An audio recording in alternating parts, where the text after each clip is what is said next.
अस्सलाम वालेकुम नाज़रीन, हमारे सिलसिले सुजाग न्यूज़ बन रही है। वज़ीर उमर दरिया खान मरियमा खबर शामिल कयूं था। गुलाम मुर्तज़ा आरई जी लॉकडाउन सबब पूरे सिंध वांगुर अॼु दरिया खान मरी शहर जे मेन मार्केटुनि शाही बाज़ार, चांदनी चौक, फल स्टॉप ऐं टावर रोड मार्केट में करियाना, भाॼी, खीर ऐं मेडिकल स्टोर्स खां अलावा तमामु कारोबारी मर्कज़ बंदि रहिया, जंहिं सबब पूरो शहर वीरानीअ शिकार थी वियो।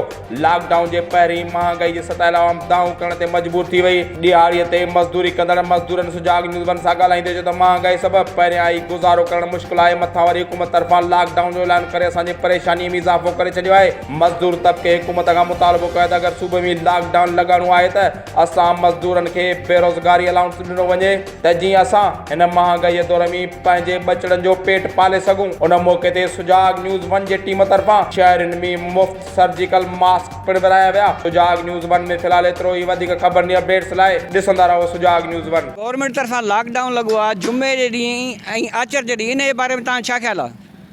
साईं, असांजो इहो ई ख़्यालु आहे त इमरान ख़ान जो जुमे ऐं आचर ते किरोना आहे, ॿिए ॾींहं सॼा हुन किरोना खां राब्तो कयो आहे त ॿिए ॾींहं किरोना न आहे, जुमे ऐं आचर ते ग़रीब जेका बि माण्हू आहिनि सभु बेरोज़गार ग़रीब इहा ईंदा आहिनि, दुकान बुकान मज़दूरी कंदा आहिनि, उहो बि जो ॿ ॾींहं वञनि हलिया त ग़रीब मज़लूमनि जो वीचारनि जो छा थींदो।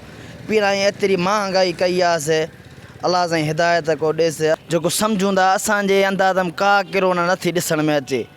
बाक़ी माण्हू चवनि था पोइ अलाए कहिड़ी किरोना आहे, पहिरां बि खंघि ज़ुकाम बुखार हर माण्हू खे हो, हाणे त फ़िलहाल घटि आहे, पहिरां त घणो हूंदो हो।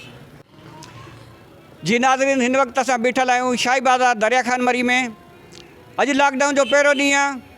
पूरी सिंध वांगुरु दरिया खान मरी में बि किरियाना, भाॼी, मेडिकल स्टोर, खीर खां अलावा टोटल जेके आहिनि कारोबारी मर्कज़ बंदि आहिनि।